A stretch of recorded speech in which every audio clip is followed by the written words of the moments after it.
വീട്ടിലൊരു വില്ലിയുണ്ട് ഗൈസ്. എനിക്ക് പണി തരുന്നതാണ് ഗൈസ് ഇവളുടെ സ്ഥിര ഹോബി. തുണിക്കകത്ത് മാത്രമേ അവൾ ഇരിക്കത്തുള്ളൂ, അല്ലാതെ എങ്ങും അവൾ ഇരിക്കത്തതേ ഇല്ല ഗൈസ്. അവളുടെ പ്രധാന ഹോബി എന്താണെന്ന് വെച്ചാൽ പെരുക്കി തപ്പിയിടുക, മൂത്രം ഒഴിക്കുക എന്നതാണ് ഇവളുടെ സ്ഥിരം ഹോബി ഗൈസ്. ഇവള് കാരണമാണ് എനിക്ക് ഇഷ്ടം പോലെ അടി കിട്ടിയിട്ടുള്ളത് ഗൈസ്. ഈ വലിയ ഒരു പാഠം പഠിപ്പിക്കാനാണ് ഞാൻ എൻ്റെ തീരുമാനം ഗൈസ്.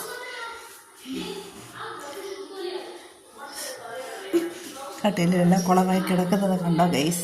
അതൊക്കെ കാരണം ഈ കട്ടിലിൻ്റെ ഇരിക്കുന്നത് ഇവളാണ് ഗൈസ്. ഇവള് കാരണമാണ് അവൾ എന്നെ രൂക്ഷമായി നോക്കുകയാണ് ഗൈസ്. കണ്ട ഗൈസ്, ഈ വീഡിയോയിലെ ഈ കട്ടിലിനടുത്ത്